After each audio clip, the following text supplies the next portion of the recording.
Dans cet exercice, on ne me demande pas de faire une figure. Je vais donc raisonner directement en faisant un schéma ici. J'ai un triangle EFG. Bon. Qu'est-ce que je sais?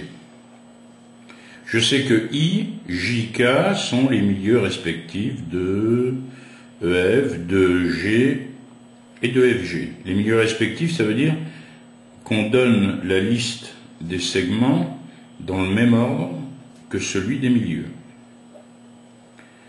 Ici, EF, j'avais combien? J'ai 5 cm de longueur ici, sur EF. Sur G, j'ai 3. Sur FG, 6.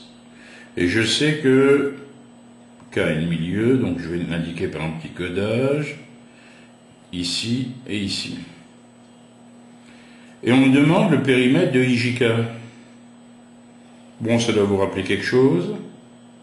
Quand vous avez un segment qui joint les milieux de deux côtés d'un triangle, la longueur de ce segment, c'est la moitié de celle du troisième côté. Donc on va pouvoir facilement connaître les longueurs IJ, JK et IK. IK, ce sera la moitié de celle de EG. JK, ce sera la moitié de celle de EF, etc.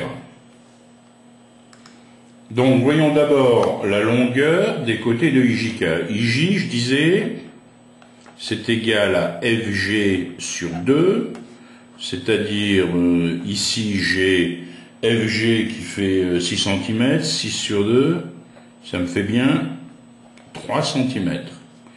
De la même façon, JK, ça a pour longueur la moitié de celle de EF.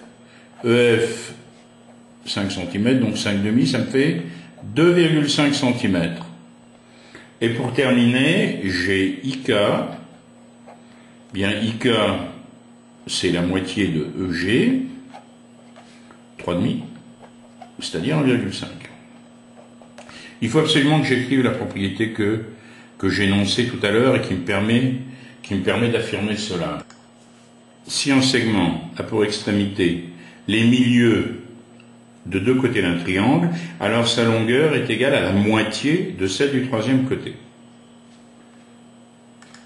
Il reste à calculer le périmètre de IJK en additionnant toutes les longueurs que nous avons obtenues, 3 plus 2,5 plus 1,5, ça fait 2,5 et 1,5, ça me fait quoi? 4 et 3, 7 cm.